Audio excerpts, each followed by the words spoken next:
Hi friends, welcome to video 9 of our Lean for All playlist. இந்த வீடியோவில் நம்ம இந்த வேல்யூ ஸ்ட்ரீம் மேப்பிங் பற்றி கொஞ்சம் இன்டெப்த்தாக பார்க்க போகிறோம். ஸோ லாஸ்ட் வீடியோவில் நம்ம இந்த லீன் டூல்ஸ் பற்றி கொஞ்சம் ப்ராடாக பார்த்துருந்தோம். என்னென்ன டூல்ஸு, அதோட நேம், அதோட எக்ஸ்ப்ளனேஷன் பற்றி கொஞ்சம் பார்த்துருந்தோம்.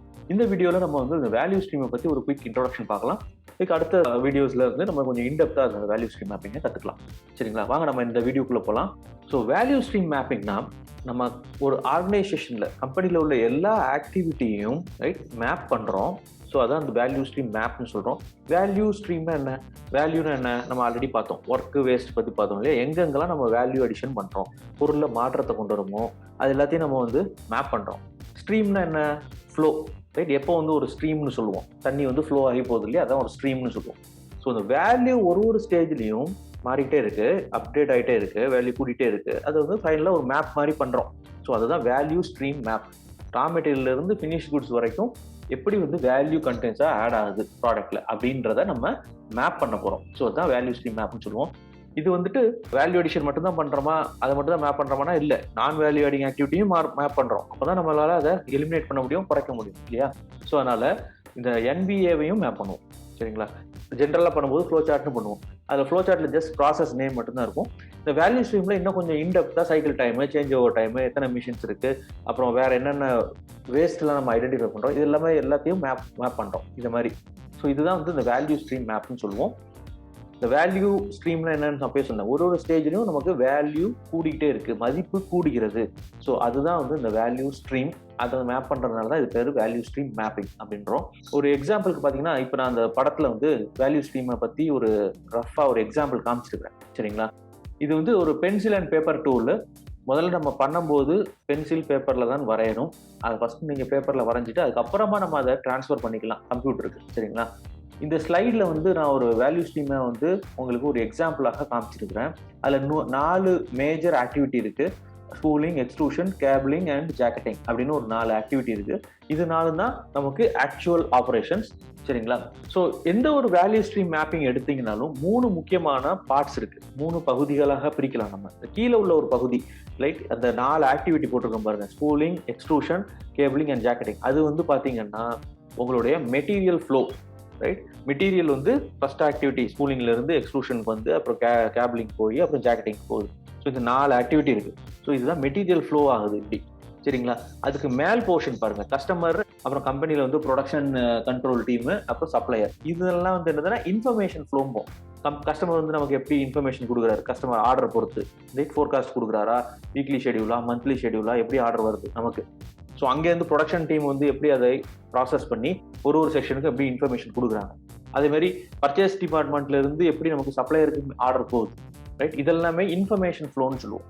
ரைட்டுங்களா, ஸோ கீழே இருக்கிறது பார்த்தீங்கன்னா மெட்டீரியல் ஃப்ளோ, மேலே ஒரு இன்ஃபர்மேஷன் ஃப்ளோ ஏரியா இருக்குது. அதுக்கு கீழே பார்த்தீங்கன்னா இந்த மெட்டீரியல் ஃப்ளோக்கு கீழே நம்மளுடைய ratio of value adding time to total lead time.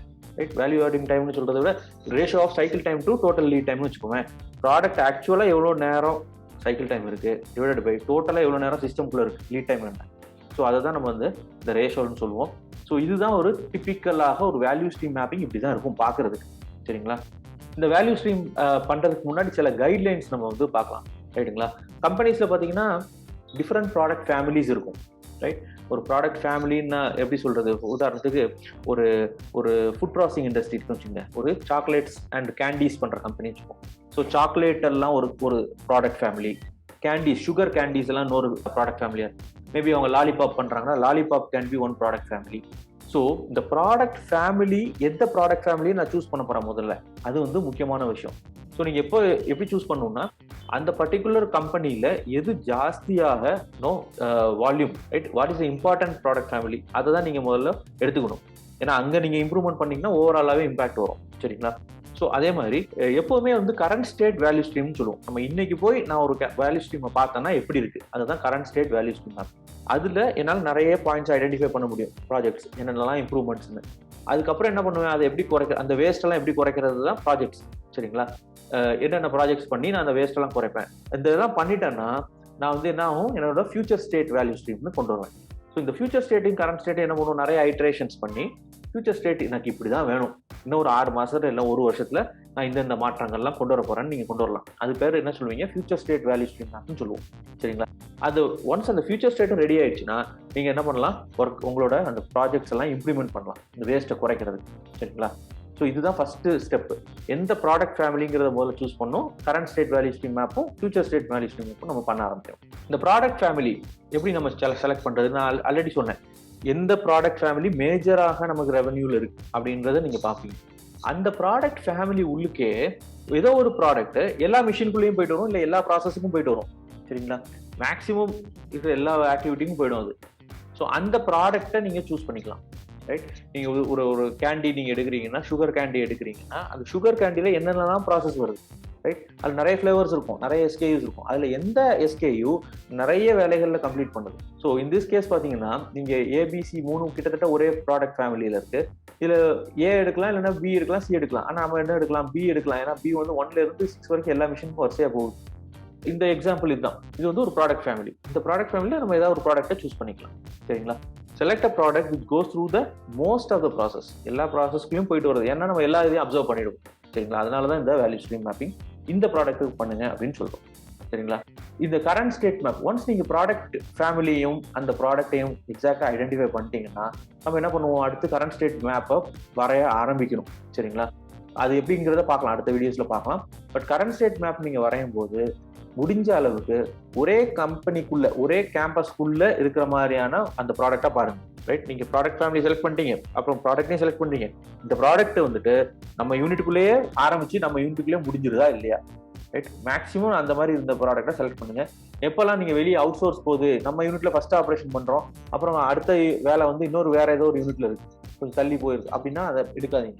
இனிஷியலா நீங்க ஆரம்பிக்கும் போது focus on single plant level. Don't go with multiple plants across கம்பெனிஸ்லாம் பண்ண வேண்டாம். சிங்கிள் பிளான்ட்டுக்குள்ளேயே ஆரம்பிச்சு சிங்கிள் பிளான்ட்லேயே முடிகிற மாதிரியான ப்ராடக்ட்டை சூஸ் பண்ணிக்கணும். சரிங்களா? இந்த அடுத்த வீடியோல நம்ம வந்து என்ன பண்ண போறோம்னா, இந்த வேல்யூ ஸ்ட்ரீம் மேப்பிங் பத்தி இன்னும் கொஞ்சம் டீடைல்டா பார்க்க போறோம், எப்படி வரையணும்னு சொல்லிட்டு. ஸோ அந்த வீடியோவில் உங்களை பார்க்குறேன். Thank you, by.